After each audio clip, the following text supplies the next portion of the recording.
Welcome to our deep dive into, well, your fears. Yeah. We asked you to tell us what horror movie scared you the most, and you sent us a ton of Reddit threads. We're diving deep into this one, which asks, what horror movie scared you the most? It's so interesting to see the variety in the responses. We've got everything from classics like The Exorcist to newer movies like Hereditary and Sinister. And some pretty obscure ones, too, but a few titles did pop up over and over again, Yeah, I noticed that too. which suggests there might be something about those films that resonates with people on a, well, kind of deeper level. Definitely. So for this deep dive, we're not just going to list out the scariest movies. We're going to try to understand why certain films stick with us, and why certain scenes or concepts creep people out years after they've seen them. Right. Like, what are those psychological triggers? What are the cinematic techniques that make these films so effective? Exactly. So let's unpack this treasure trove of terror. One of the top voted comments mentioned Darkness Falls. Apparently, that opening scene still haunts people to this day. Yeah, I can see why. The concept of a creature that can only attack in the dark. It plays on that primal fear of the unknown. Oh, yeah. Like, when we can't see what's coming for us, our imaginations run wild, right? Right. And for many people, those childhood fears, they kind of linger long after we logically know better. It's like that feeling of being a kid again, afraid of what might be lurking under the bed or in the closet. Right. Only this time, it's the Tooth Fairy, Yeah, a figure that's usually associated with, comfort and safety. exactly. It's like the film is subverting our expectations, Yeah. turning this, benevolent figure into a terrifying predator. Some commenters even said they were afraid of losing their teeth after watching Darkness Falls. Really? Yeah, it's like the film tapped into a very specific childhood anxiety. Wow, that's creepy.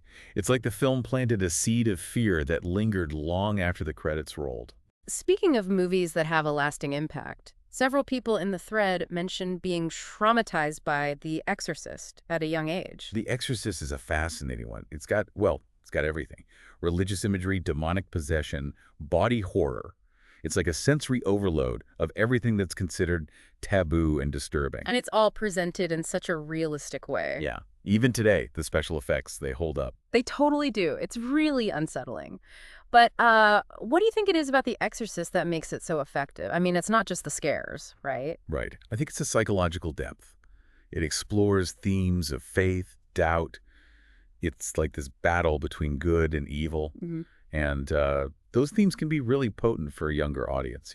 They might still be grappling with their own beliefs and understanding of the world. It's like the film is tapping into those big existential questions that we all have, like what happens after death? What is the nature of good and evil? Right. Are there forces beyond our understanding at work in the universe? And those questions can be really terrifying when you're a kid, because you don't have the life experience or the intellectual framework to process them. It's like The Exorcist takes those childhood fears and anxieties and just amplifies them, turns them into something truly nightmarish. Yeah.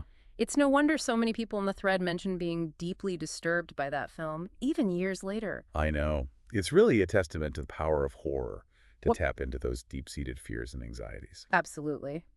And speaking of fears that linger, you mentioned The Strangers being a tough one to shake. Oh, yeah.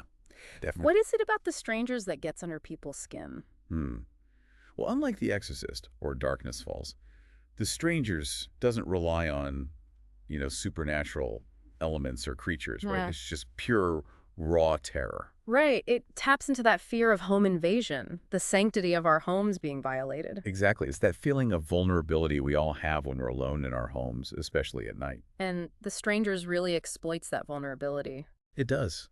It makes us question the safety and security of our own homes, our own spaces. And the film is so simple, too. There's no elaborate backstory or anything. No, just three masked assailants terrorizing a couple in their own home. And that simplicity makes it all the more visceral and disturbing. Right. It's like the film is saying that evil doesn't always come in the form of demons or monsters. Yeah. Sometimes the most terrifying villains are just, people. That's a pretty disturbing thought. It is. But it's a thought that came up in the Reddit thread quite a bit, especially when people were talking about Hostel. Oh, yeah, Hostel. That whole torture tourism thing is just, ugh. Yeah. What's interesting about Hostel is that it blurs the lines between fiction and reality. The Yeah. fact that it was, loosely inspired by real events. I think that added to its power to unsettle viewers. Oh, absolutely. It's like the film is saying that these horrors, they're not confined to the realm of fiction. They could happen to anyone, anywhere, anytime. Right. Okay, that's officially too creepy for me. Can we move on to something a little less intense? Sure. Let's shift gears a bit. We saw a lot of comments about movies that stayed with people, long after they saw them. Like, they still get chills just thinking about them. Movies like Hereditary, Sinister, It Follows. What do you think it is about those particular films? Well, they all seem to rely more on atmosphere and psychological tension, right? Rather than jump scares. Exactly. And that's where things get really interesting. What is it about these films that makes them so effective at, well, burrowing into our subconscious and staying with us? Well, Hereditary, for example, seems to tap into those primal fears about family secrets, mental illness, and the disintegration of self. Right. And it does so in a really subtle and disturbing way. I mean, Ari Aster, the director, he just masterfully builds this atmosphere of dread, unsettling imagery, jarring sound design. It's like a slow burn nightmare that just gradually creeps up on you. And then it explodes in this, well, horrifying and emotionally devastating finale. Exactly. And, what's particularly interesting is that Hereditary uses grief and trauma as these central themes. It's like the film is exploring the ways in which these very real emotions can manifest in these terrifying and destructive ways. It's like the film is saying that the most terrifying monsters aren't the ones we see on screen. They're the ones lurking in our own minds, in our own families. I think It's scary stuff. it is. It really speaks to the power of psychological horror, Yeah. to explore those really dark and uncomfortable corners of the human experience. It does. And speaking of films that explore that dark side of humanity, Sinister was another one that people mentioned a lot. Wow, yeah, Sinister. Lots of people mention the sound design, like how it created this constant sense of dread, like even after the movie was over. Oh, absolutely. The sound design is, well, it's masterful. They use a technique, it's called auditory dissonance, Hmm. where, those sounds that just like make your skin crawl. Oh, yeah. Like nails on a chalkboard. Exactly. It's like that.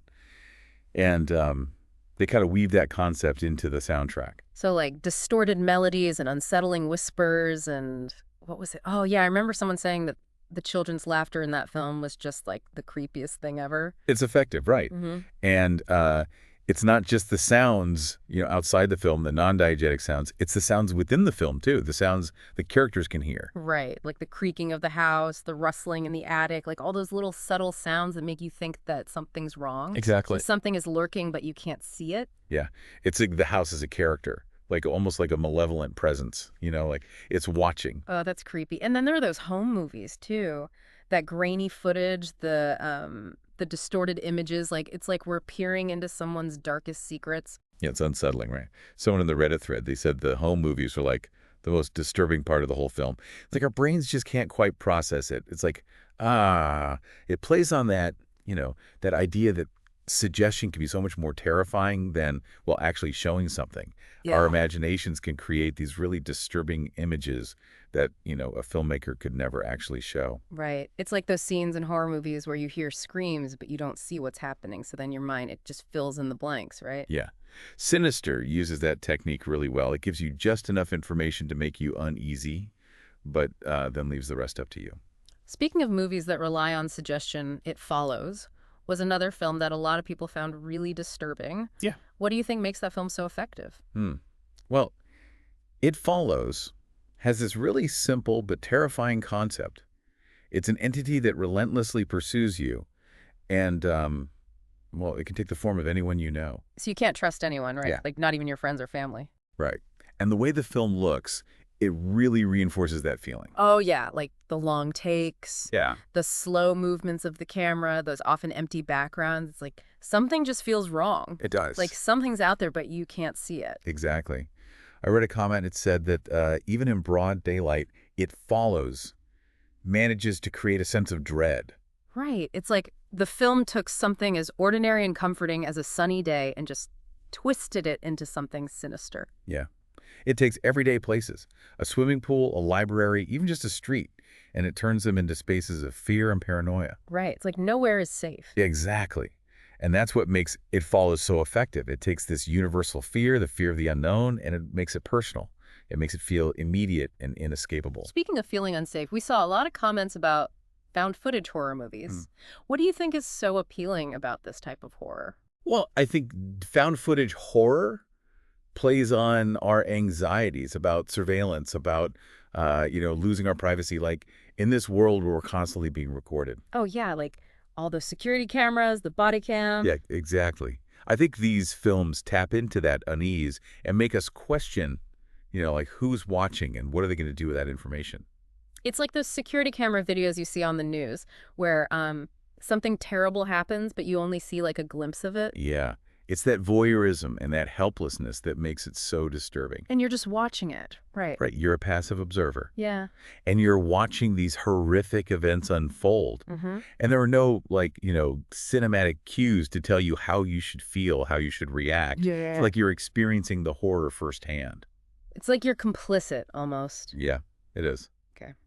I think I'm going to need to invest in some blackout curtains after this. Well, I understand. Found footage, horror, definitely has a way of getting under your skin, Yeah.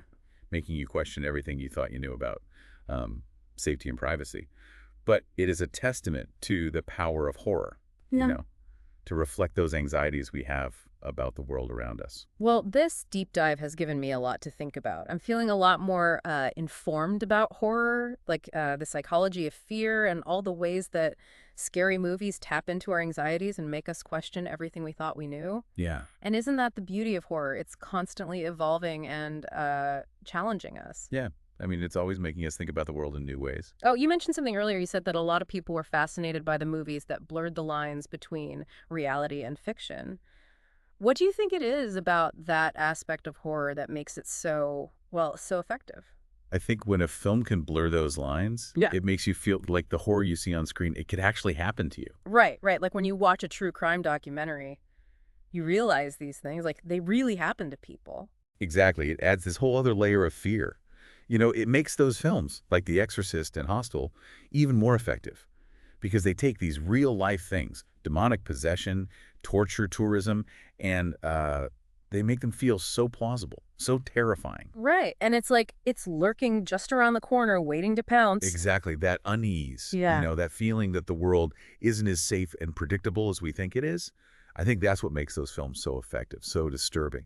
They stay with us, even after the movie ends. It's like they plant a seed of doubt in our minds, make us question what's real. Yeah, exactly. And that's a powerful and unsettling feeling, one that can linger. It can. So we saw a lot of comments about that theme, like the mundane turning sinister. What is it about that theme that people find so disturbing? Well, when horror movies take those everyday objects, those situations, mirrors, dolls, even technology, and then they twist them into something threatening, I think it disrupts our sense of security, right? Makes us question the safety of the world. It's like when you're walking down a dark street and you start to see like every shadow as a monster, every sound as a threat. Right, exactly. Our brains, they're wired to look for patterns, to try to make sense of the world.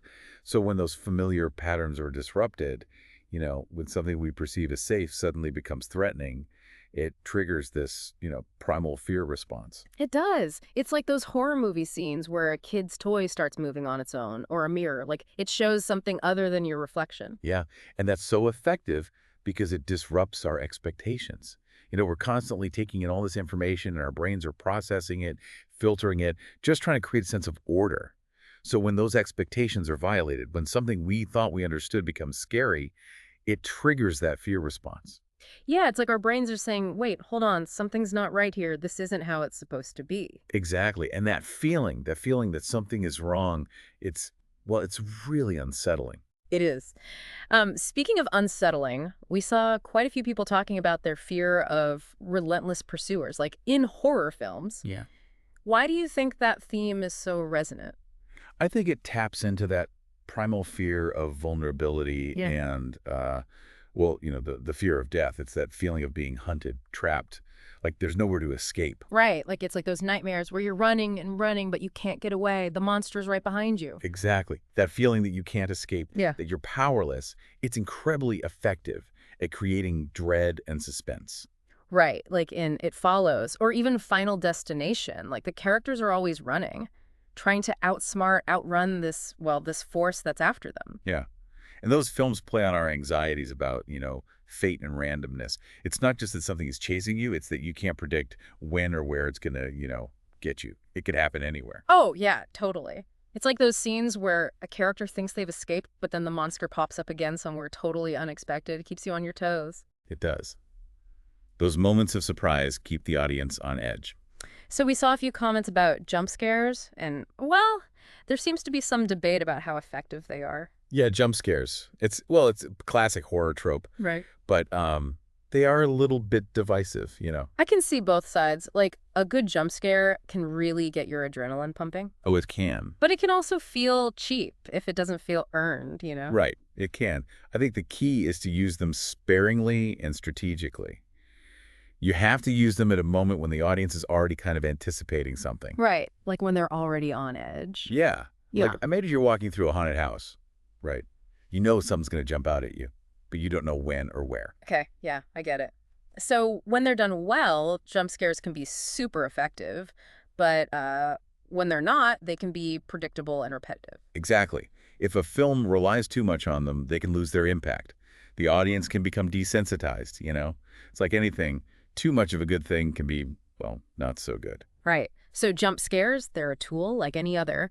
But we also saw a lot of comments about sound design. Oh, yeah. Sound design is so crucial in horror. I mean, it creates the atmosphere, builds the suspense. It just makes the scares more effective. I'm thinking about those classic horror movie sounds like the screeching violins in Psycho, Yes. the lullaby in The Exorcist, even the guttural growls of the creatures in, what was it, The Descent.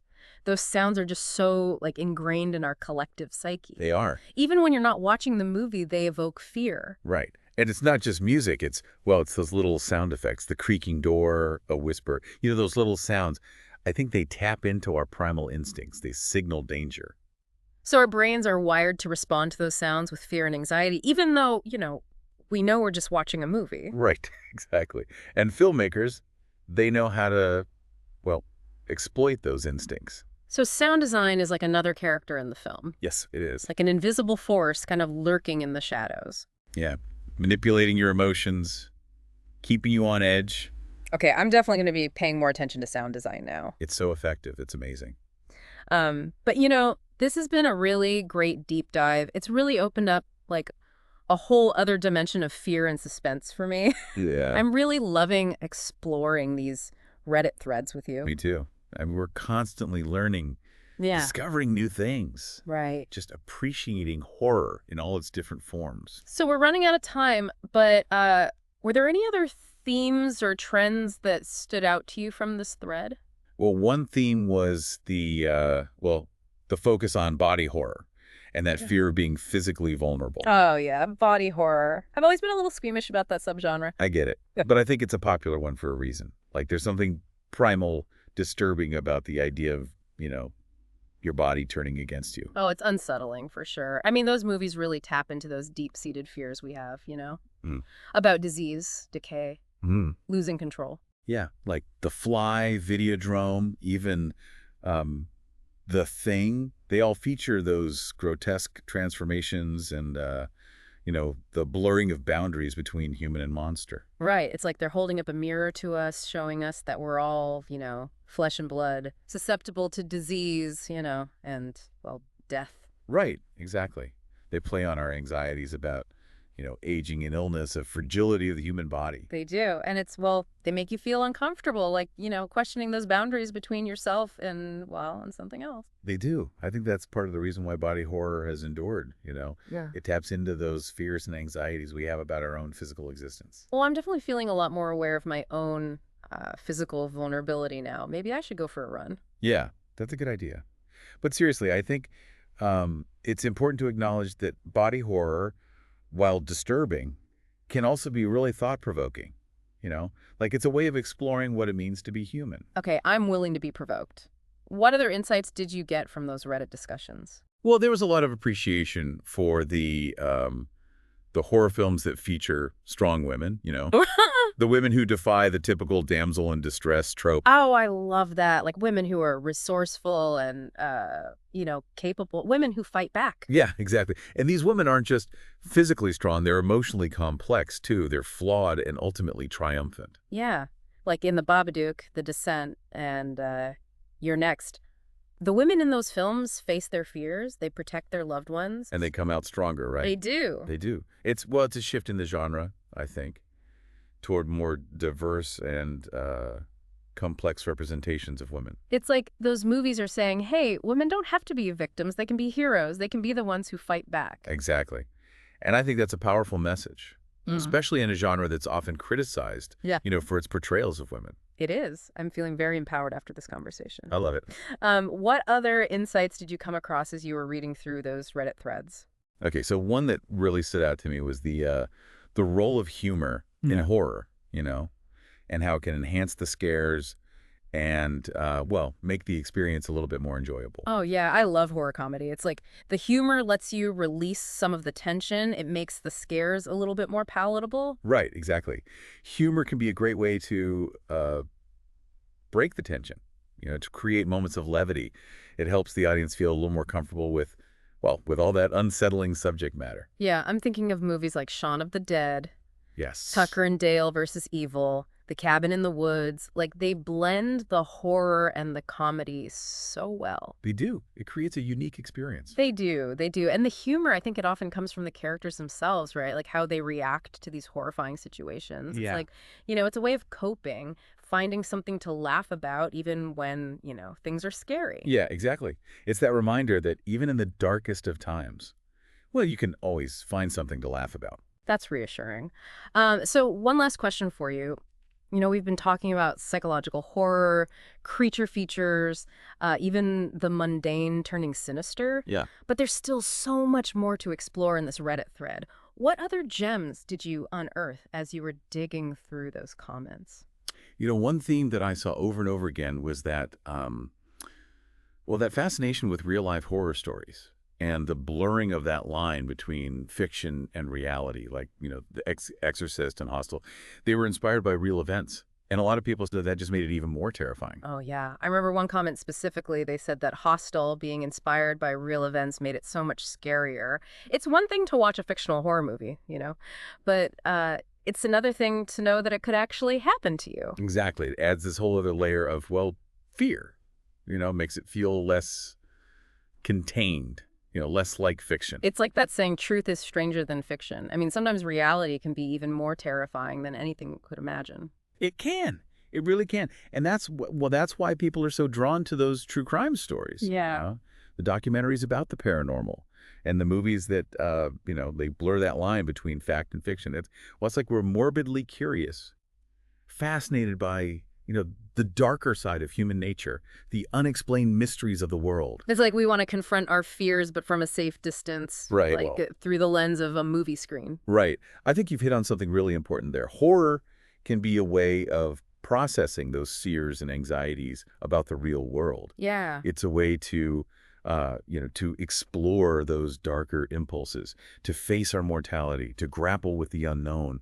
And we can do it all, from a safe distance. Well, I'm definitely feeling a little bit more informed about the psychology of horror, but maybe a little bit more anxious about the real world, too. That's understandable. But, I'm ready to keep exploring this Reddit thread. What else grabbed your attention while you were scrolling through the comments?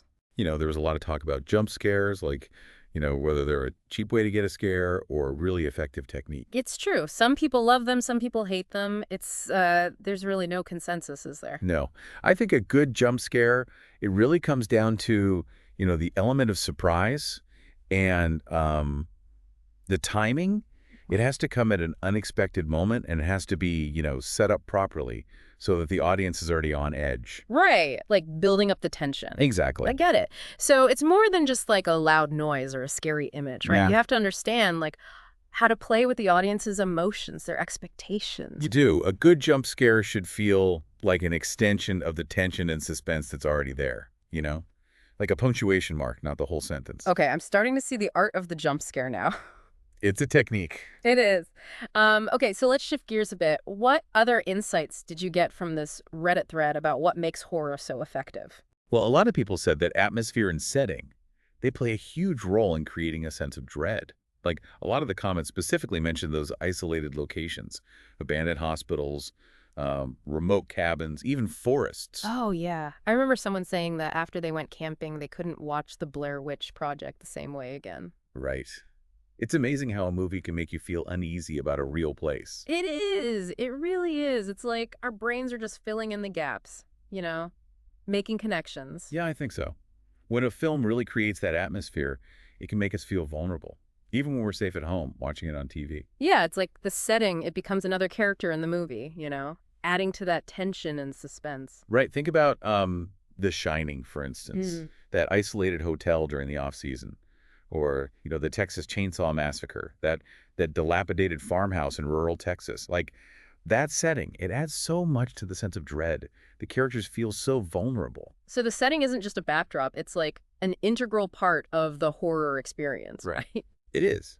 When it's used effectively, it can make you feel like you're right there in the movie. Yeah. Like you're trapped and vulnerable. Well, this deep dive is definitely making me rethink my travel plans. It is pretty thought-provoking, isn't it? It's challenging those assumptions. It is. It is. But that's the beauty of horror, isn't it? It makes you appreciate the world in a whole new way. It does. Even if that new perspective comes with a little bit of fear and paranoia. Yeah, a little bit. So what other gems did you find as you were exploring that Reddit hive mind? Well, I was surprised by how many people said they prefer horror movies that don't rely on gore. Like they're more disturbed by the films that, suggest violence or imply something horrific rather than explicitly showing it. I get that. I do. Sometimes leaving things to the imagination can be so much scarier than actually showing it. Right. I mean, think about it. Our minds can create some really disturbing images, way more disturbing than, well, anything a filmmaker could put on screen. Yeah. So when a film relies on suggestion, it allows us to fill in those blanks with our own fears and anxieties. Oh, I totally agree. It makes it more personal. It does. It's like those scenes where you hear screams off screen, but you don't actually see what's happening. Yeah, perfect example. Your mind, it just starts to race, Mm-hmm. imagining all kinds of possibilities. And that can be so much scarier than actually seeing it. It can. It's like that old adage, the unseen is often more frightening than the seen. That's so true. It is. I think that's what makes horror so unique, so compelling. Wow. It plays on those primal fears, those anxieties about the unknown,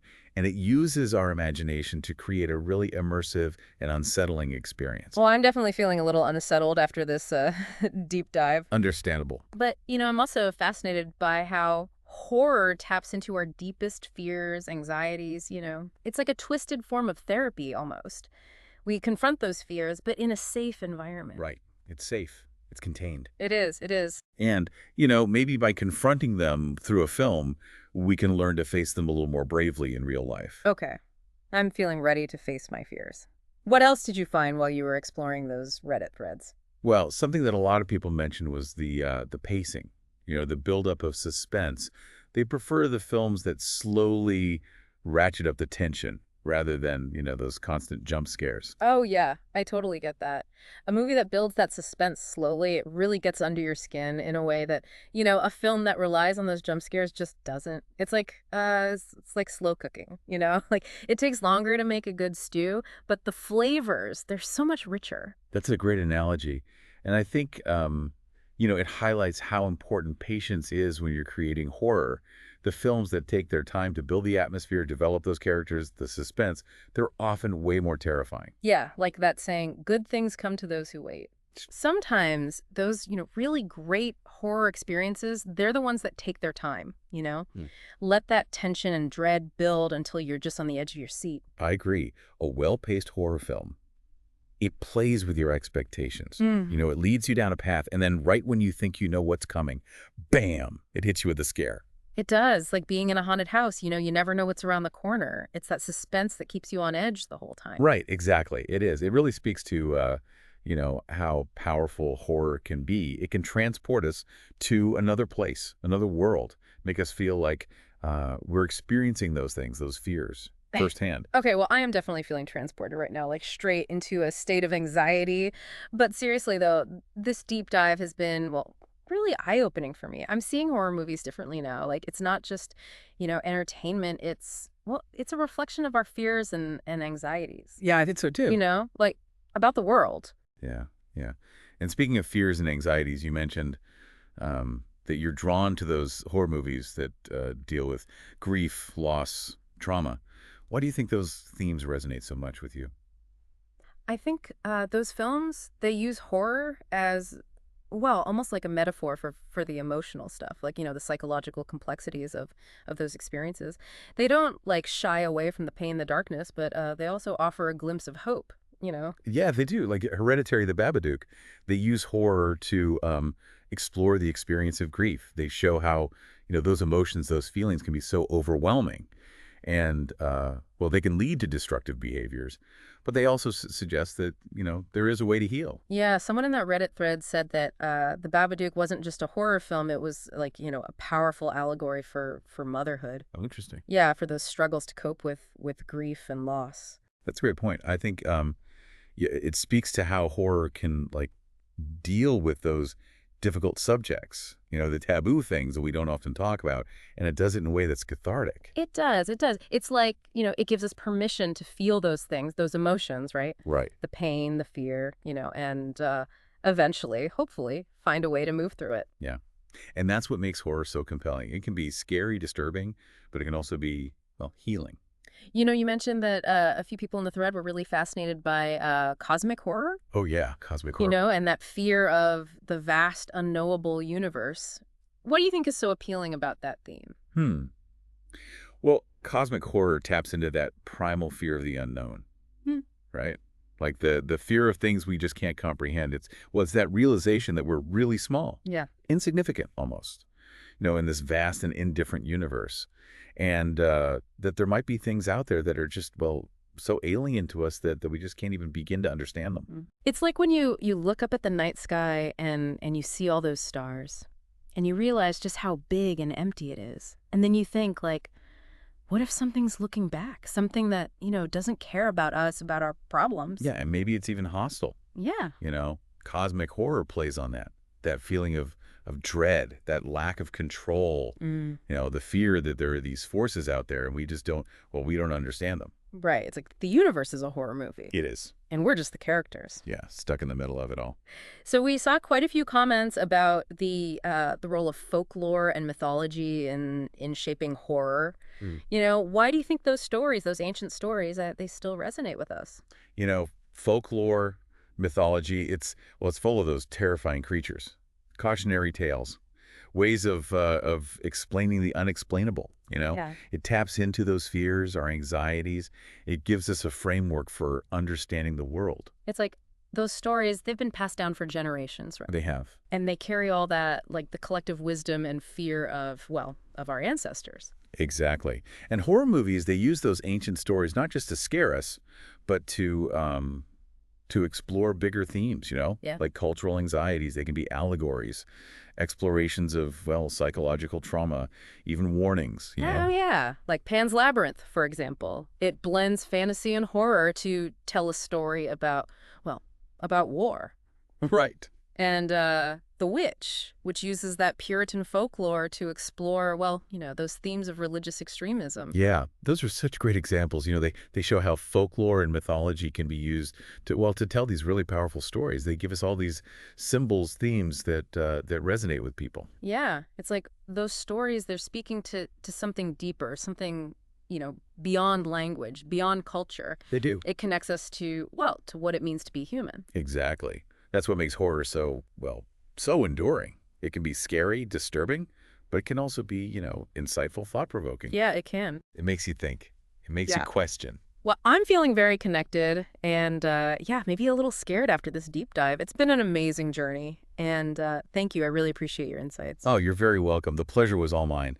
And, next time you watch a horror movie, don't just let those scares, wash over you. Think about the themes, the symbolism, those techniques that, create that feeling. Ask yourself, why are you scared? What is it about this film that's getting under your skin?